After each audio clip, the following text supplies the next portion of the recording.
So St. Louis World's Fair was the largest World's Fair in history in acreage. It covered over 1,250 acres. The next largest World's Fair was Chicago World's Fair, and it had 600 acres. However, Chicago did have slightly larger attendance. Chicago had 22 million people come to their World's Fair. St. Louis had 19.8 million. But the St. Louis World's Fair was always considered the greatest fair because it had 3 times as many buildings as Chicago, twice as much floor space, and a lot more exhibits. So it's really an extravagant affair. The fair was open from April 30th to December 1st of 1904, and they had over 19 million people in those 7 months. This was officially called the Louisiana Purchase Exposition, and it celebrated the 100th anniversary of the Louisiana Purchase, which happened to be in 1803, and the intention was to have the fair in 1903, but they figured out that they didn't have time to get everything done, so they postponed it by a year. And then April 30th happened to be the day that the purchase was signed, so that was a significant date. So this is a map of the World's Fair. On the top you see these buildings, and they were called palaces because they were so big and grand, and they had statuary every place and a lot of what appeared to be carvings.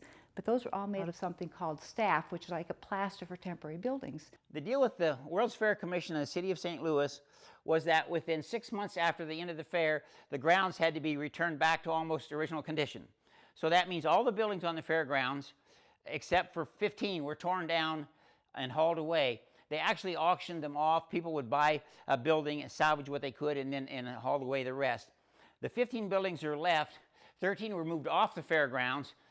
And this is the only one that was moved off the fairgrounds that's so original you would recognize it if you saw it at the World's Fair and you saw it here. The 2 that are left on the fairgrounds, the center part of the Fine Arts Palace became the St. Louis Museum of Art, and it's still there, still used for that purpose. And in fact, they're starting to add the wings back on because they need more space. The other structure that's still there is the U.S. bird exhibit that was put on by Smithsonian, and it's in St. Louis Zoo. Everything else is gone. The large Ferris wheel, it's over 250 feet high, had 36 cars. Each car would hold 60 people. And it was from the Chicago World's Fair. It was moved to St. Louis. It was a big attraction. So it cost 50 cents to ride 2 laps around the giant Ferris wheel. At the end of the fair, they could not find anyone that wanted the Ferris wheel. They didn't know what to do with it. Pretty expensive to operate, pretty expensive to maintain. So they salvaged it. They used dynamite, it blew it up, and salvaged all the pieces out of it. They sold the cars individually. They were used for other purposes. And then they salvaged the metal out of it. So this is called the Pike, and that's more or less their entertainment area. So I don't know if you've heard the term coming down the pike, but that's where that was coined. The whole fair was very educational. This is where people came to learn about the latest things in the world. It cost 50 cents to get in the whole fairgrounds, do all of the educational exhibits that you wanted to, and there were over 50 exhibits in the Pike, but each one was a concession operated by a country or a state or an individual, and they had separate prices. And it cost you 50 cents to get in the fair for the whole day. So you could see that if you started going to a lot of different Pike attractions, you could end up spending a lot of money. So there's a building devoted all the way to Asia, one about Ireland, one about Cairo. The Pike continued up here and included a recreation of the old city of Jerusalem. So they even recreated the Church of the Holy Sepulchre. And they had just lots of buildings, and it was just pretty amazing. So large, they also had a railroad running around it so that you could get from one point to another.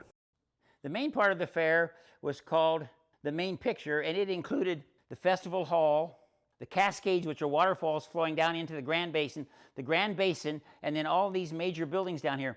The largest major building on the fairground was 23 acres, which is almost 23 football fields. The buildings along the Grand Basin were about 15 acres each, and some of them were surrounded all the way around by water. You could only get to them by walking across a bridge or taking a boat to them.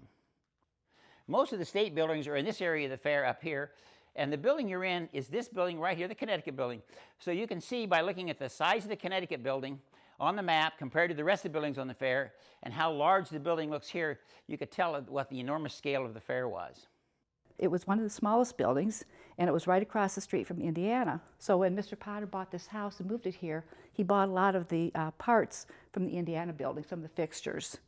And it also turned out that the Indiana building was designed by Wing and Mahurin, Marshall Mahurin from Fort Wayne.